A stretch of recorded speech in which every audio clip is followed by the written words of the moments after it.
Welcome to day number 15, December 15th of our Gifts of Kindness countdown. We hope that you guys are having a great week so far, great day, whenever you're watching this. And let's see what day number 15 has.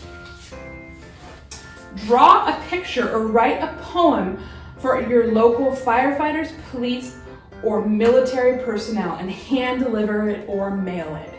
So guys, look up in Moore Park. I know there's a police station and there's a fire station, and either drop off a card to them, maybe make them cookies, and thank them for all that they do to serve your community and to keep us safe and protected. And if you don't know the address to mail it, have your parents look it up or email me and I will locate it for you and get it back to you guys. So day number 15. We'll see you guys back tomorrow for day number 16. Hi, I'm Kathy Lawahi, and this is Bentley, and we are going to be telling you the story of the young hero and the horrible giant, which is David and Goliath from 1 Samuel 17. And this is your ornament. God's people had some scary enemies, but now the Philistines were the scariest of them all. And now the Philistines had come to fight them. The Philistines had a secret weapon called Goliath. Goliath was a terrifying soldier, and worst of all, a giant.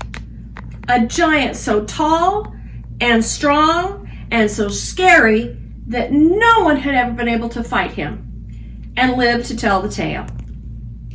So there they were, the Philistines standing on the top of the hill, and God's people standing on the top of the other hill. Every day Goliath came out and shouted, "Send your best soldier over to me to fight. And if he wins, we will be your slaves. But if I win, you will be our slaves."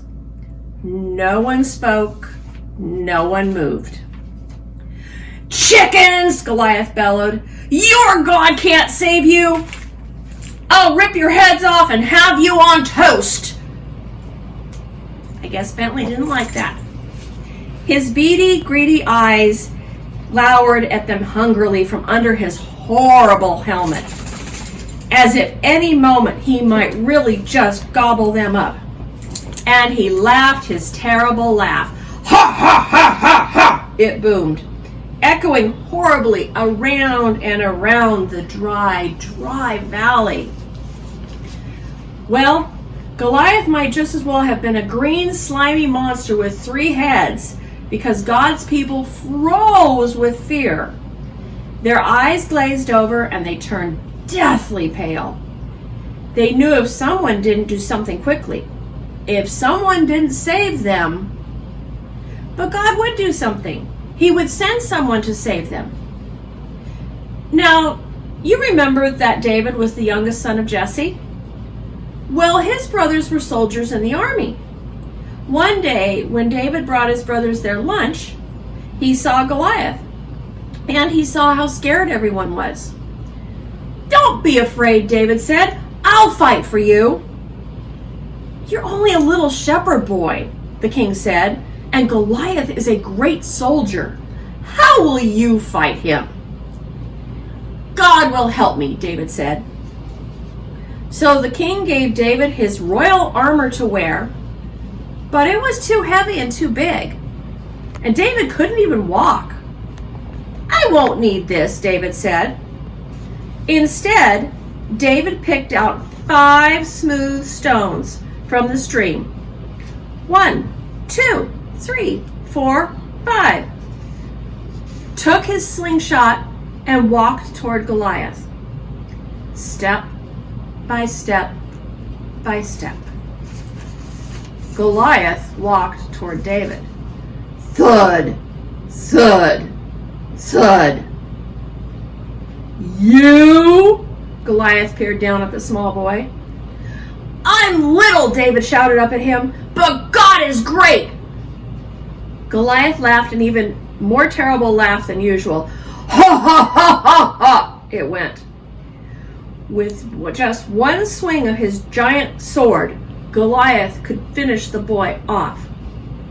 But David kept going.